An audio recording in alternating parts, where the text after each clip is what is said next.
Okay.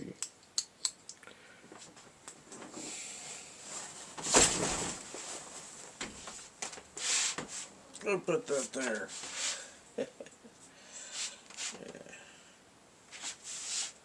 Anyway. So,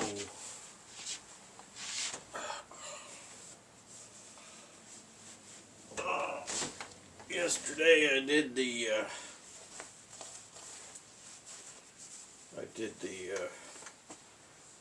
snow blowing.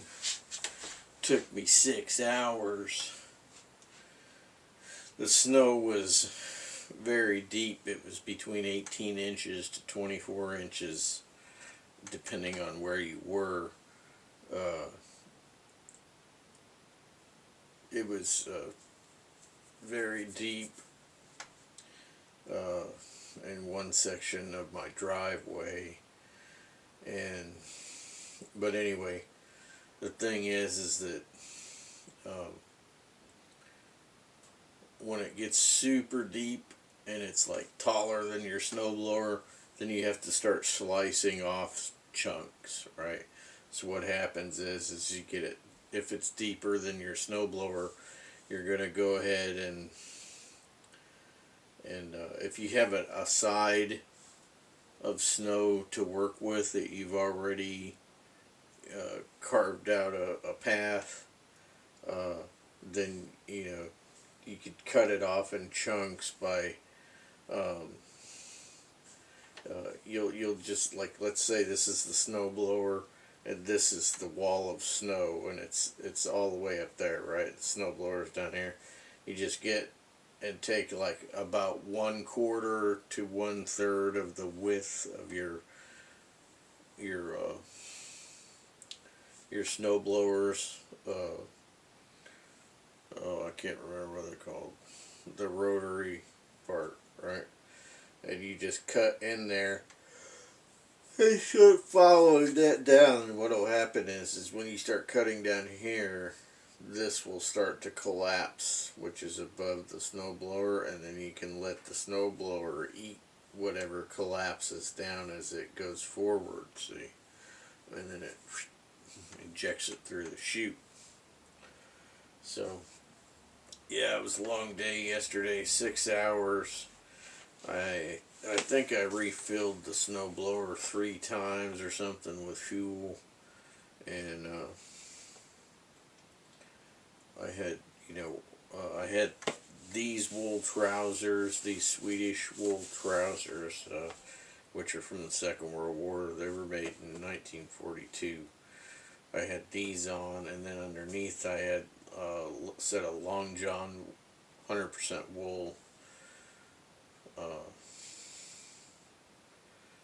underlayer there, 400 grams, and then darn tough socks, and I had on my Baffin Trapper boots. I had those on.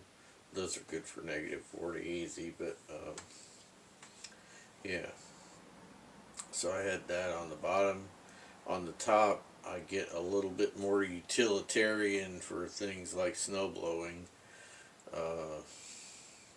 mostly, as far as an outer garment. So I got a shacket, right? Shirt, jacket, shacket that you get from a big box store. There's this one that I like. I got it a number of years ago. It's got fake fur on the inside, and then the sleeves are lined with like rayon or something, so it's easy to slip on over a wool sweater. So I was wearing a wool sweater like this. I was wearing the black neck gaiter, wool neck gaiter that you usually see me with. I was wearing Bringy mesh long underwear top. I was wearing a 100% wool long john long sleeve shirt top, and of course I had a sweater on just like this, a Woolrich, the black one, and then I had the large black neck gaiter, and then I had on Harris tweed flat cap, which has ear flaps that come out the fake fur lining, you know. And then I had a coyote brown pashmina goat wool scarf. So the goat wool scarf, I put it up halfway over the flat cap and then down across the back of my shacket, okay, with the collar turned up so it was over the top of that, and tied a overhand and stuff that into the shacket and then button up as much as I can. And this, what that is all for, is to like keep snow uh, from getting inside, okay, the neck area. But the wool neck gaiter I got from Ireland, I had it pulled up, you know, of course, over half of the flat cap, the wool flat cap. I had it pulled up over half of that, and then it came down and went down underneath my beard.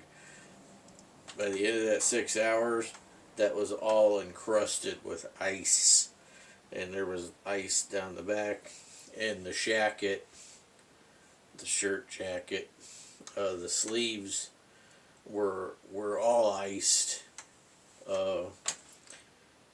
because there was wind, of course. This was like hard as a board of ice on either side. The shacket had soaked, you know, from the snow, and then the wind turned it to ice. So the arms down here got somewhat stiff and heavy. Well, not heavy, but you know, heavier than they'd be without.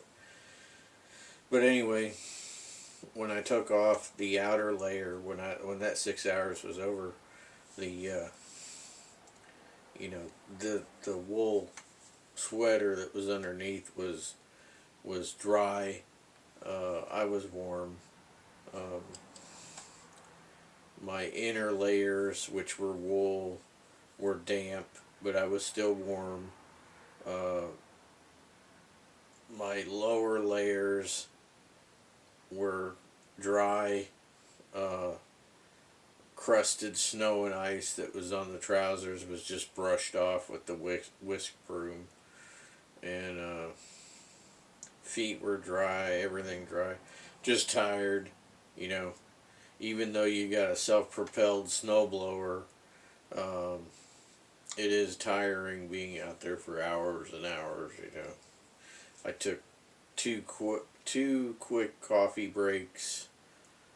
So basically the coffee breaks were just to give myself some liquid and hot liquid, and even though I wasn't cold, I always like to keep my core warm on the inside, continue to build heat. But so I ran out of fuel, and then I took the coffee break, let everything cool off a little bit, and then that way I opened the cap for the gasoline, fill it up with fuel, recap it, and then start again. And then running out of fuel, stop, go ahead and take the coffee break to let the engine cool off just a little bit, you know, for the fuel fill up, and also to just give it a little bit of a breather. Though, you know, I do run AMSOIL oil in my engines and stuff, so you know, just before you get started with your work, just check your oil, make sure it's at the point it needs to be, and you're good. Yeah, but the snow was pretty darn deep, you know. I mean, I've seen deeper snow than that, but it's been a long time for me since I've seen super deep snow. You know, I'm talking feet, right? Well, anyway, so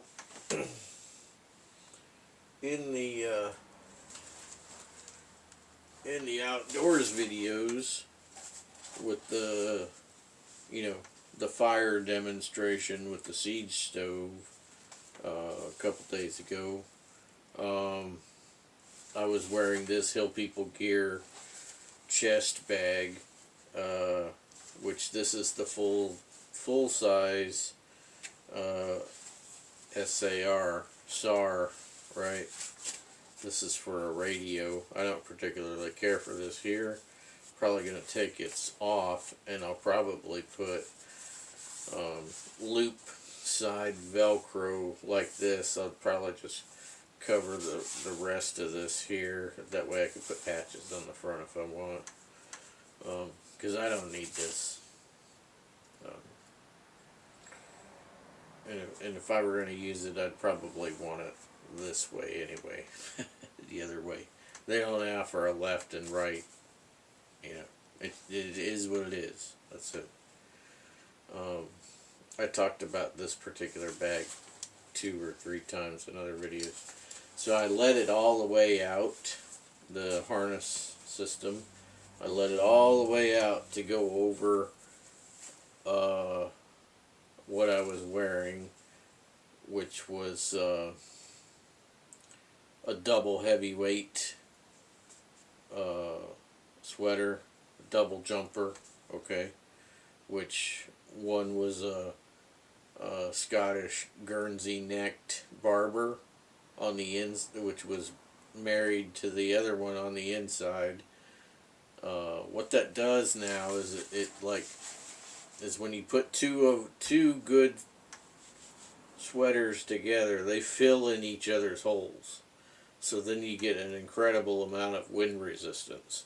But yet, you still get the effect of your sweat vapor moving through the garment, and you'll see, if you go back and watch that video, you'll see that there was already crusted ice on the back, okay, when I was wearing this.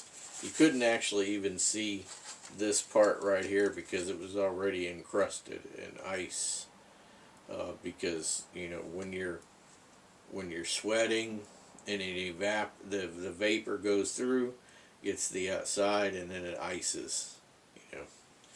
But anyway, want to talk a little bit about how I have this bag set up. So you often see these Grimlock buckles up here, right? Which you'll see that I have them down here instead. So I took these Grimlock buckles and put them from here down to here, and then I put these heavy duty D's on top, okay? So you want to stop your motion and take a look close there.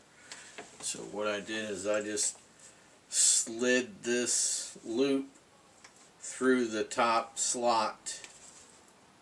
Well, actually it's the only slot. Through that slot in the D-ring, and then I took a piece of parachute cord, went through there, and then back down through there, did an overhand knot, and then I just cut off the excess paracord and singed these with a lighter.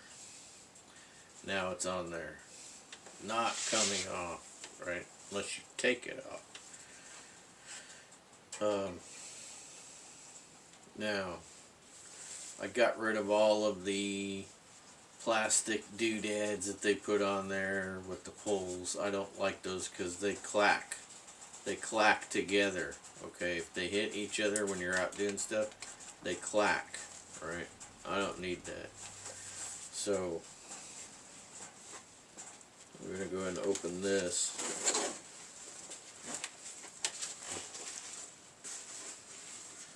There's the fire steel I used. Okay. Now, tell you about the inside here. They have just these webbing loops in here which is bull crap. For the amount of money that this thing cost, these should already have these D-rings on here. Now I put these D-rings on here, okay. I just took the loop, wrapped it around, and then I sewed the crap out of it with Colts upholstery thread. Okay, so definitely not coming off. Here is a Swiss Army knife a buddy of mine gave me. Bigfoot, hide and seek world champion. You know who you are, thank you. Still waiting for that fella to come by. He keeps saying he's going to come by and visit me, and you know, one day I won't be around. So if you're coming by to see me, get on it. Alright? So just go ahead and put this over here for now.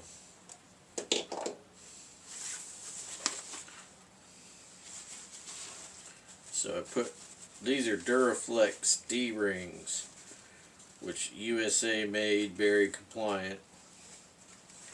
So again, I just took the loop of webbing that was sewn in here, which it is sewn extremely well. So I just put that around and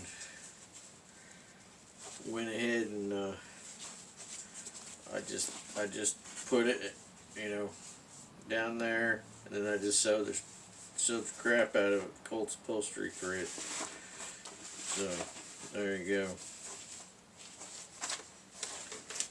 See patches I got in there. I showed you guys the other day outside. You know, that's the long tab there. S Creek Survivor. Right. So Hood's Woods, Karamat. You know, this is Morris Kahansky, Ron Hood, Jeff Randall's patch there, Ray Mears' patch. This is old Boy Scouts of America. Okay, I was first class scout. Then there's Tops knives there. So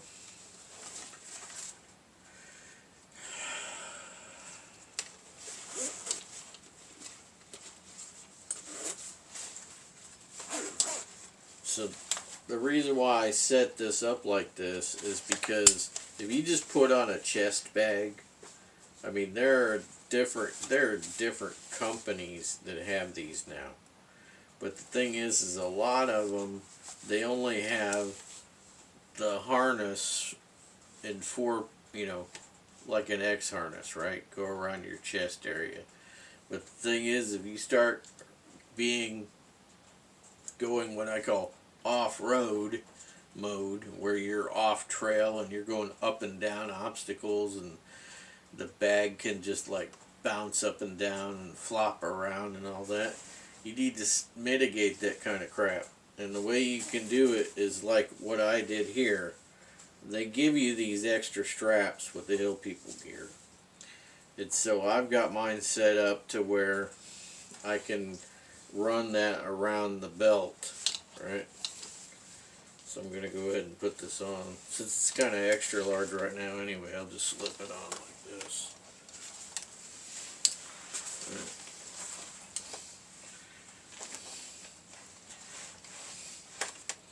Right. So, you know, it's on the chest. But, you know, what happens is this. Alright. So I got mine set up to I got mine going through the belt. Alright. So what I do is, in this case I got my Swedish trousers here. Try to get the best view. Alright, so as you can see, I just use a ladder lock strap, right, for a belt. Now what I'm going to do is tuck that there, and then tuck this here, okay, and as you can see, alright, now all I gotta do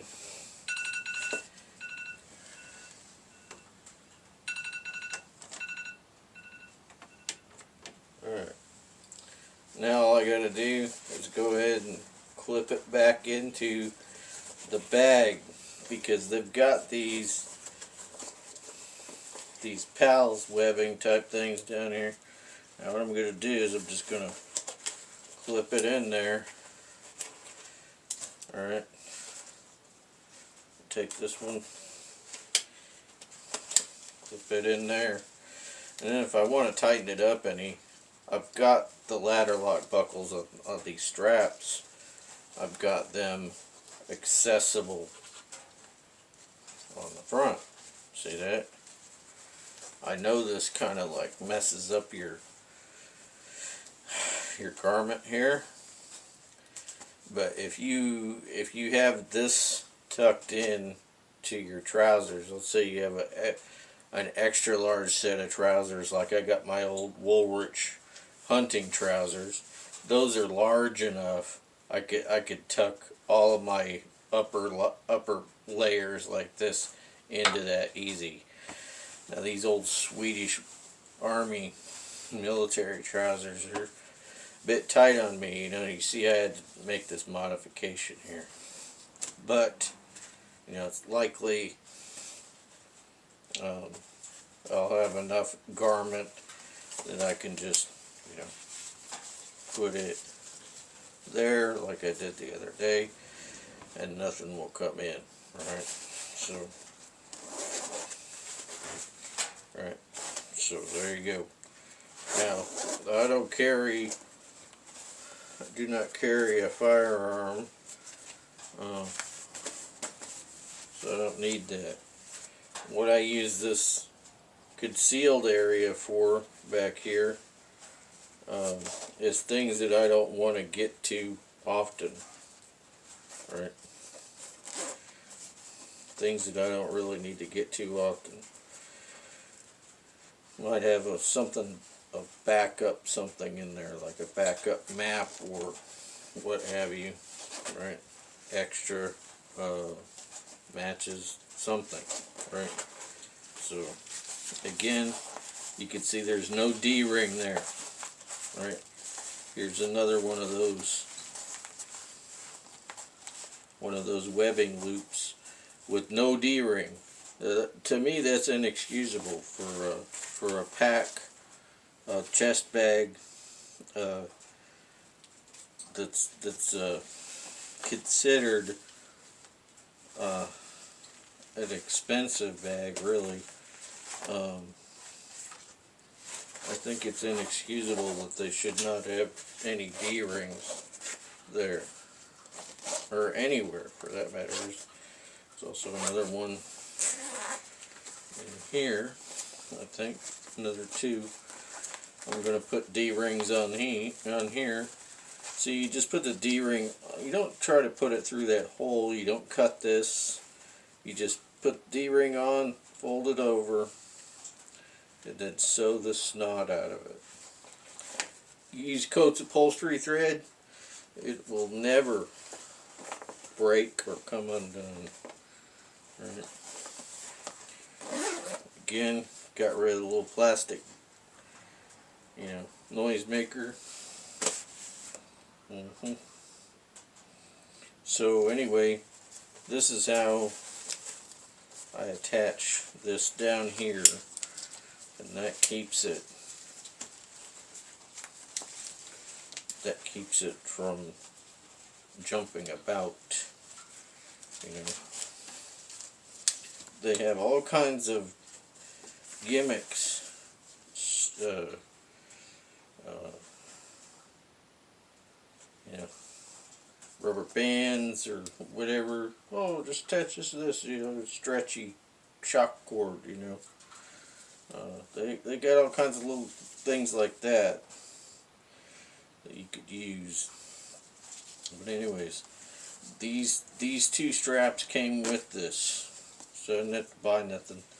I just took these plastic carabiners that I had. I used these before. I'd used these for